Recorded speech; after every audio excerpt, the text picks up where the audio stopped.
प्रेम से बोलिए गुरु भगवान की जय। देवियों एवं सज्जनों, फिर अगले भाग में आपके सामने उपस्थित हूं उस परम ज्ञान के साथ। तो नाम की महिमा भगवान भोलेनाथ माता पार्वती से कह रहे हैं। जे काशी मरत जंतु अवलोके, जासु नाम बल करहूं विशोखी। भगवान भोलेनाथ माता पार्वती से कह रहे हैं, हे पार्वती, यदि कोई भी जीव काशी में मरता है, अपना प्राण त्यागता है, तो उसको मैं एक बार केवल देख लूं तो बाबा गौर के चक्र से मुक्त हो जाता है। इसमें कोई संदेह नहीं है। उसी नाम के बल पर काशी में मुक्ति क्षेत्र खोल के महादेव जी बैठे हुए। तो राम नाम की महिमा स्वयं महाप्रभु परम गुरु महादेव जी बता रहे हैं। राम नाम की अनंत महिमाएं, उनको सहस्त्र फन से शेष जी उनका वर्णन नहीं कर पाए। नारद सारद कोई नहीं कर पाया, अनंत है। तो राम नाम, तुलसीदास भी बहुत ज्यादा प्रभु श्री राम के भक्त थे। और रचि महेश निज मानस राखा, रामचरितमानस की रचना स्वयं महादेव किए और तुलसीदास अनुवादक है। तो राम नाम की महिमा अनंत है। उसकी महिमा को जब तुलसीदास समझ गए तो तुलसीदास ने सब लोगों को सचेत किया, यदि राम नाम नहीं जपिएगा तो क्या होगा आपके साथ। तो उन लोगों को सचेत कर रहे हैं, राम राम राम जीव जौलो तू न जपी है, तौलो तू कहूं जाए तीनों ताप तपी है। राम राम राम जीव जौलो तू न जपी है, तौलो तू कहीं जाए तीनों ताप तपी है। सुर तरु तीर बिनु नीर दुख पई है, सुर तरु तारे ते ही दरिद्र सतई है। जागत बागत सप ने न सुख सोई है, जन्म जन्म जुग जुग जग रोई है। छूटवे के जतन भी सेखी बांध जाओगे, है विष भोजन जो सुधा सानी खाओगे।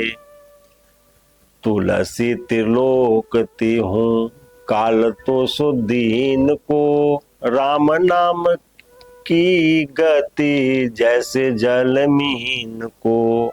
राम राम राम जीव जौलो तू न जपी है, तौलो तू कहूं जाए तीनों ताप तपी है। राम राम राम, जब तक वे जीव ये राम नाम का भजन नहीं करेगा तब तक तुम कहीं चले जाओ, तुमको तीनों ताप में तपना ही पड़ेगा। दैहिक दैविक भौतिक तापा, यह तीन ताप है। यह तीनों ताप आपका कभी पीछा नहीं छोड़ता। आप कहीं चले जाइए, कितना हो चतुर, कितना हो बुद्धिमान, कितना हो चालाक, लेकिन ये तीन ताप आपका पीछा नहीं छोड़ता है। यही त्रिगुणमयी माया है। इसी को रज सत और तम कहा गया है।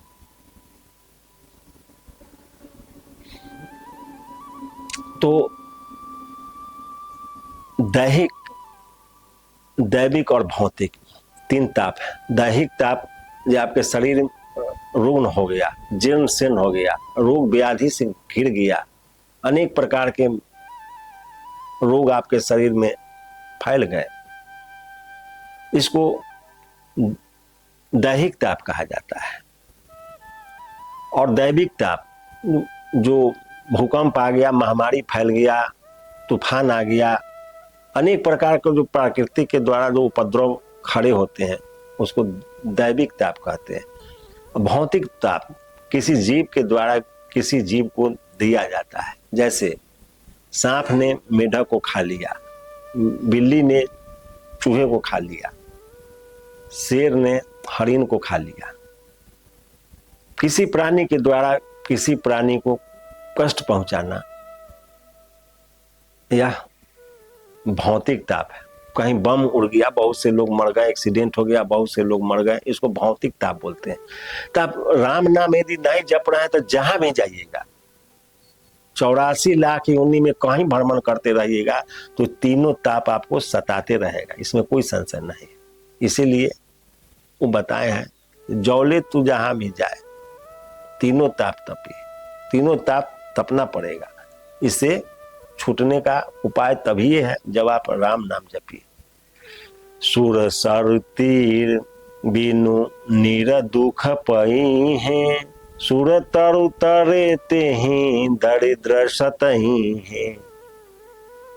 सुरसरी, सुरसरी मतलब माता गंगा। यदि गंगा जी के तट पर भी है पानी बाहर, मर जाइएगा तड़प तड़प कर। जैसे कोई बैल है, उसको आप खूंटा ठोक दिए, गंगा जी के तट पर उसको बांध दिए, गंगा जी के निर्मल धारा बह रहा है, अमृतमय जल, लेकिन वो 4 हाथ पीछे है। वो कितना ही कोशिश कर रहा है उस जल को ग्रहण करने का, लेकिन वहां तक पहुंच ही नहीं रहा है जो जल ग्रहण करे। तो उस सुरसरी के तीर पर भी, यानी गंगा जी के तट पर भी, वह बिना पानी के मर जाएगा, उसका कोई उपाय नहीं है। और सुरतरु यानी कल्प वृक्ष, भगवान ही कल्प वृक्ष है। यदि आप भगवान के बरदहस्त के नीचे भी आ गए, भगवान भी आपके पास आ गए, लेकिन यदि आपके अंदर भजन नहीं है, चिंतन नहीं है, मनन नहीं है, तो आप उनको पहचान ही नहीं पाइएगा। और वहां भी आपको दरिद्रता आपका पीछा नहीं छोड़ेगा, वहां भी आप दरिद्र के दरिद्र ही रह जाइएगा।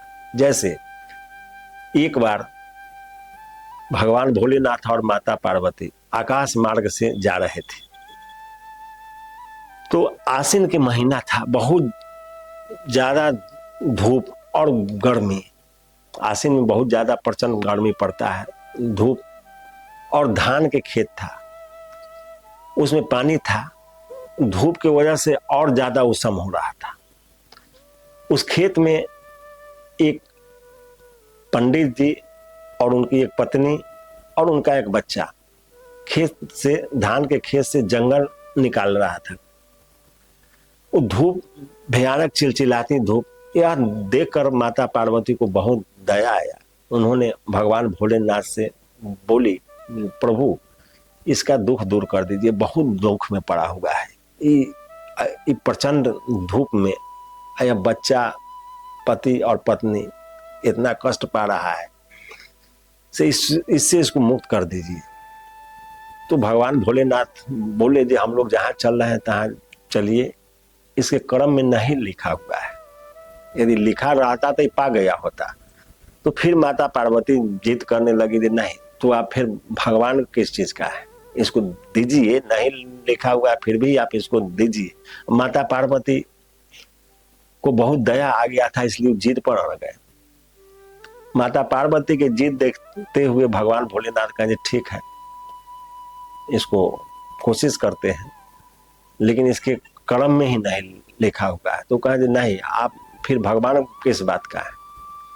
तो लोग आकाश मार्ग से नीचे उतर गए। नीचे उतरकर माता पार्वती एक वृक्ष के नीचे बैठ गई। अब भगवान भोलेनाथ उस तीनों के पास खेत में पहुंच गए, जहां धान से के खेत में, जहां वो जंगल साफ कर रहे थे खेत से।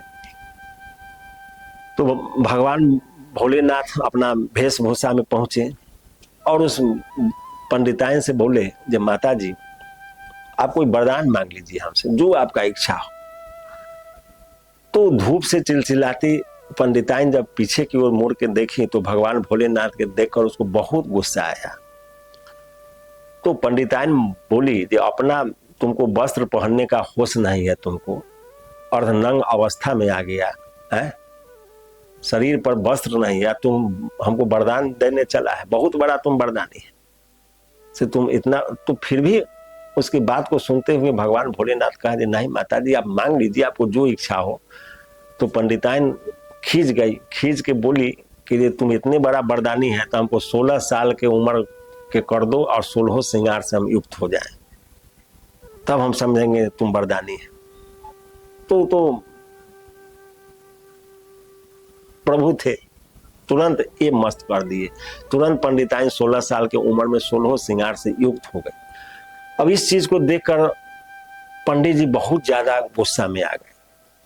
इस 60 वर्ष की उम्र में, इस बुढ़ौती में इस पंडिताइन को जीवन भर हम भीख मांग के खिलाए और इस अवस्था में आके हमको धोखा दे दी, इसलिए इसको क्षमा का पात्र नहीं है, इसको क्षमा नहीं हम कर सकते किसी भी हालत में। क्योंकि पंडित जी का उम्र 60 था तो पंडिताइन का भी उम्र वही 55 के करीब था। पंडित जी को लगा जी तो हमारे पास रहेगी नहीं, इसका इतना सुंदर वेशभूषा हो गया, अब तो भाग जाएगी हमारे पास से। तो इनको गुस्सा बहुत ज्यादा आया, मन ही मन बहुत ज्यादा खींच गए। और जब मनुष्य क्रोध के बस में चला जाता है तो उसका बुद्धि भ्रष्ट हो जाता है। क्रोध में मनुष्य उचित निर्णय ले ही नहीं सकता है। तो काल के बस में हो गया ना, इसलिए उसका अंत निश्चित हो जाता है। तो पंडित जी गुस्सा से एकदम छिन्न भिन्न हो गए और पंडिताइन के वरदान देने के बाद स्वयं भगवान भोलेनाथ पंडित जी के पास गए और बोले कि ब्राह्मण देवता आप कोई वरदान मांग लीजिए, राज मांग लीजिए, जो मन करे सो मांग लीजिए। तो पंडित जी तो बहुत ज्यादा गुस्सा में थे। तो पंडित जी बोले, पंडित जी को लगा इनका बात तो लगता है, इसलिए कि तुरंत देखे थे पंडिताइन किस हालत से किस हालत में चले गए, इसलिए उनको पूरा विश्वास हो गया इनका बात लग जाता है। तो पंडित जी कहे यदि वरदान ही हमको देना चाहते हैं तो उस पंडिताइन को सुगड़ी बना दीजिए। ये मस्त तुरंत महादेव जी बोल दिए और तुरंत पंडिताइन जो 16 श्रृंगार में 16 साल की थी तुरंत सुगड़ी बन के खेत में घूम घूम कर मैला खाने लगी। अब इससे वो बच्चा जो था वो माँ के हालत देखकर रोने लगा। तो फिर महादेव जी उस बच्चे के पास गए, कहे बेटा तुम क्यों रो रहा है, तुम वरदान मांग लो, राज मांग लो, पाठ मांग लो, इंद्र का सिंहासन मांग लो, तुमको जो मन है सो मांग लो। तो वह बच्चा बोला जब प्रभु जिसकी माँ सुगड़ी बन के इस खेत में मैला खाते फिरे, उसका बेटा इंद्र बनकर ही क्या कर सकता है। इसलिए प्रभु आप यदि वरदान ही देना चाहते हैं तो हमारी माता जैसे थी वैसे कर दीजिए। ये मस्त तुरंत महादेव जी बोल दिए और फिर पंडिताइन उसी फटी हाल में, फटी साड़ी, हाथ में खुरपी और उसी खेत में। तो स्वयं भगवान आ गए और तीनों को वरदान भी दे दिए, लेकिन भजन नहीं था, भजन के प्रभाव नहीं था, इसलिए कोई प्रभाव ही नहीं पड़ा और तीनों का तीनों वरदान नष्ट हो गया और फिर जो जैसा था वैसा ही हो गया। इसीलिए बताया गया ये सुर तरु तरे ते ही दरिद्र सतई है। सुर तरु कल्प वृक्ष के नीचे भी वह दरिद्रता से मर रहा है, उसका कोई उपाय नहीं होगा। फिर अगले भाग में आपके सामने आऊंगा, तब तक जय गुरुदेव।